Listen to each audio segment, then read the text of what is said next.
Indian and Chinese troops clashed near the northern Sikkim border on Saturday.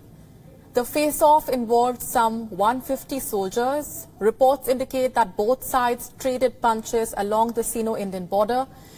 This is the first case of such a confrontation since 2017. And the incident raises questions over China's intentions.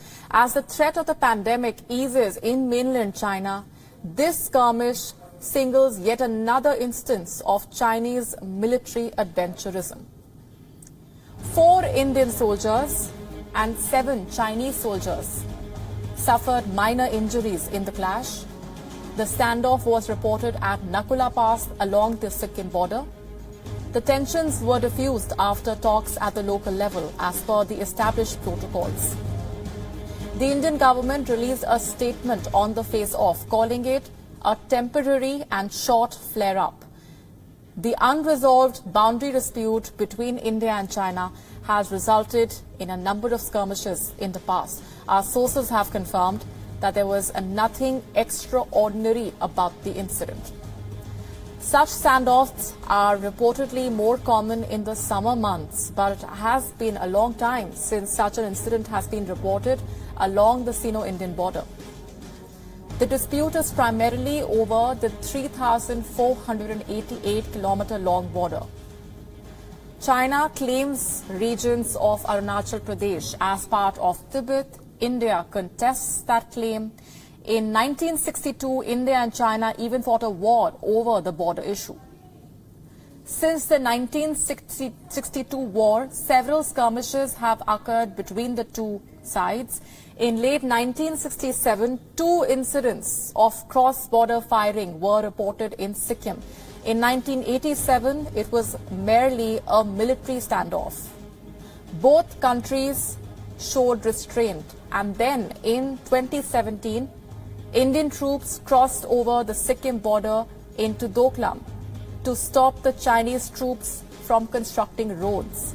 Subsequently, both the forces withdrew from the site. It lasted 73 days, sparking concerns of even a war between the two countries.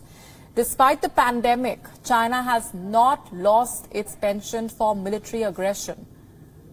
There are at least 10 instances of such high-handed approach, and that too while it barely managed to contain the outbreak in its mainland. Number 1, encroachment of Indonesian fisheries. This happened in January.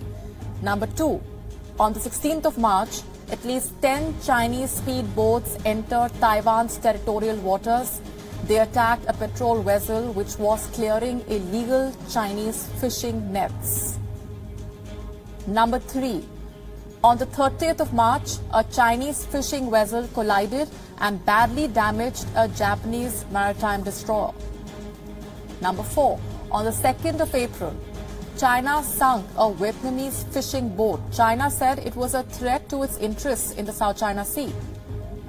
5th, on the 11th of April, China conducted unwarranted drills in the Taiwan Strait.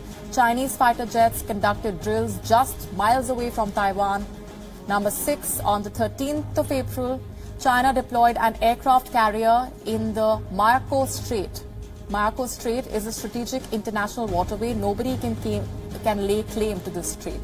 Number 7, on the 16th of April, China deployed an exploration vessel near Malaysia. Again, the flashpoint was in the South China Sea. Number 8, on the 19th of April, China established new districts in South China Sea.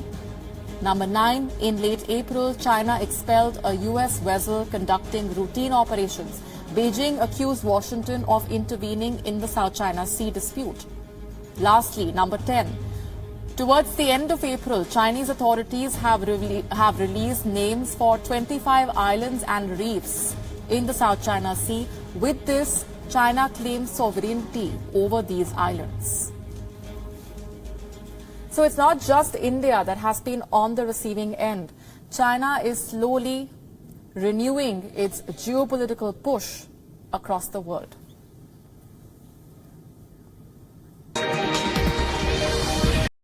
All right, now China has long been developing the Tibetan side of the Mount Everest. The highest mountain in the world has always been a bone of contention between Nepal and China, given that mountaineers worldwide tend to scale up the peak via Nepal. However, the Chinese establishment seems to be testing waters as far as the Mount Everest is concerned. And now a deleted tweet stands at the center of the controversy. After having largely controlled the spread of the virus, some say that China is back to its usual business of territorial aggression and expansion. And this time, it is staking its claim not on the Indian territories or some islands in the South China Sea, but rather on the highest mountain peak in the world, which China has said has had its eyes on for quite some time. The tweet that was put out by CGTN, which is China's official news agency, has said that Mount Como Langma, also known as the Mount Everest, is in the Tibet Autonomous Region in China. Now, the tweet was in fact put up on the 2nd of May. It gained traction on the social media. Users, however, were quick to criticize China for its false claims, and the tweet became a subject of debate and controversy. CGTN, the Chinese official broadcaster, has since deleted this tweet. But a deleted tweet does not mean that China has gone back on its claim on arguably the world's most famous mountain peak. Now, geographically speaking, Mount Everest is located in the Mahalangur Himal sub-range of the Himalayas. Establishing a borderline has been a very contentious issue between Nepal and China. And this is where things get a little bit tricky. Now, as per experts, Nepal and China had signed a border dispute resolution agreement back in the year 1960 to try and settle the issue. Now, according to the treaty, it was decided that Mount Everest will be divided. The southern part of the mountain will belong to Nepal and the northern part to the Tibet Autonomous Region. Now, China's claim over Tibet itself is a matter of controversy, and now this blatant tweet by the Chinese national media claiming the mountain as solely its own has added a new spark to the already heated argument.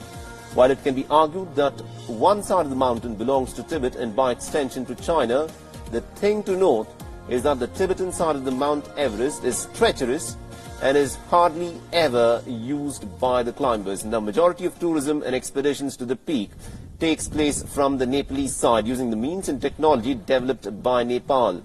Now, experts say that these acts are nothing new. It's another attempt by China to try and consolidate its hold on Tibet and stretch it as far as Mount Everest. That China is known to tread on fine lines, and its silent aggressions is a commonality in the current world order.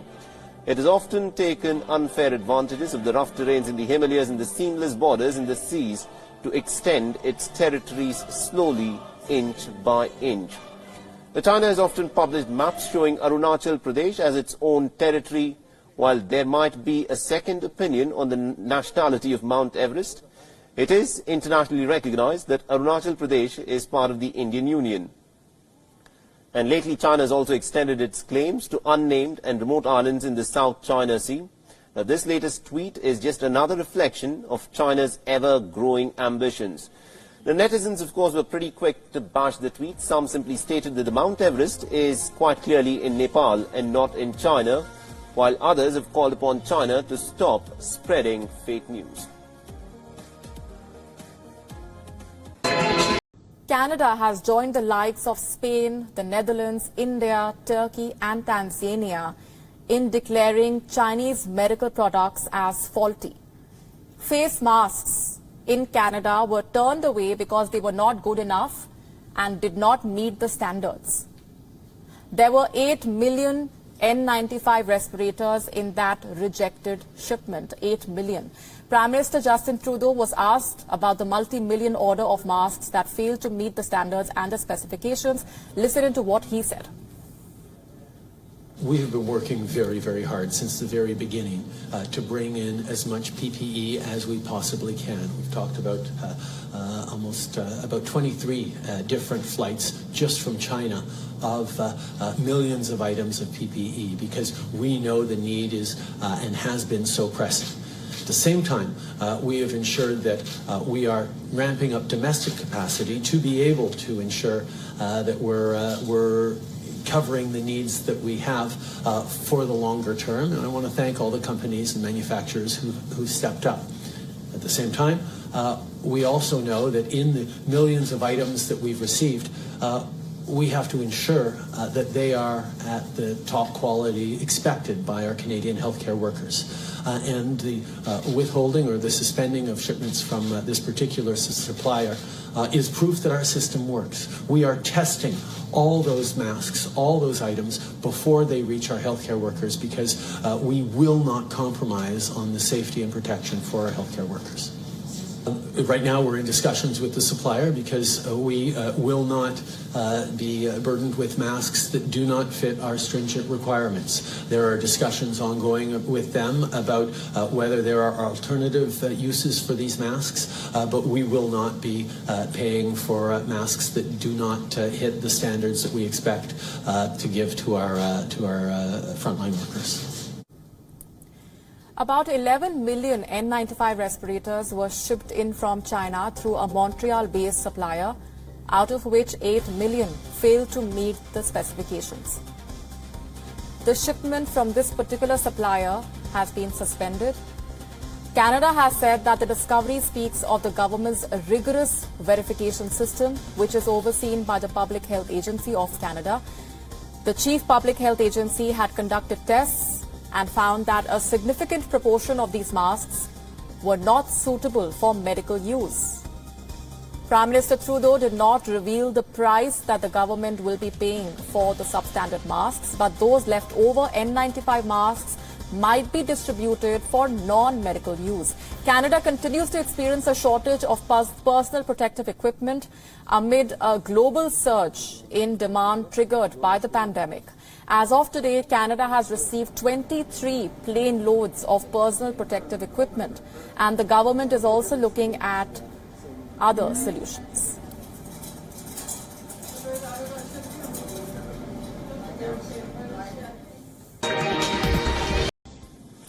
All right, so let's start with the big story that we're tracking on WION at this hour, where Britain's Prime Minister Boris Johnson has said that the nationwide lockdown will continue, even as he has announced the easing of certain restrictions. Now, in a televised address to the nation, Boris Johnson said that the lockdown has prevented Britain from being engulfed in a catastrophe. With nearly about 32,000 COVID-19 deaths, Britain is the world's second worst affected nation in terms of the outbreak, and after the United States. The United Kingdom's Prime Minister has said that people who can't work from home, such as those in the construction or the manufacturing industry, should be actively encouraged to go back to work. No, this is not the time simply to end the lockdown this week. Instead, we're taking the first careful steps to modify our measures. And the first step is a change of emphasis that we hope that people will act on this week. We said that you should work from home if you can and only go to work if you must. We now need to stress that anyone who can't work from home, for instance, those in construction or manufacturing, should be actively encouraged to go to work, and we want it to be safe for you to get to work. So you should avoid public transport if at all possible. But Johnson has also unveiled the 5-tier coronavirus alert system for the country as he announced the easing of certain restrictions. He said that schools can reopen by the 1st of June, while the hospitality industry can be allowed to resume operations perhaps sometime by the 1st of July. We'll be monitoring our progress locally, regionally and nationally. And if there are outbreaks, if there are problems, we will not hesitate to put on the brakes. We've been through the initial peak, but it's coming down the mountain that is often more dangerous.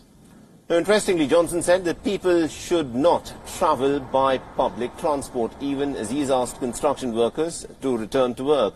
The Britain's top opposition leader, Keir Starmer, has also criticised Johnson's strategy, saying that it actually lacks clarity. Well, I think what the country wanted tonight was real clarity and a sense of consensus, and I'm afraid we haven't got that.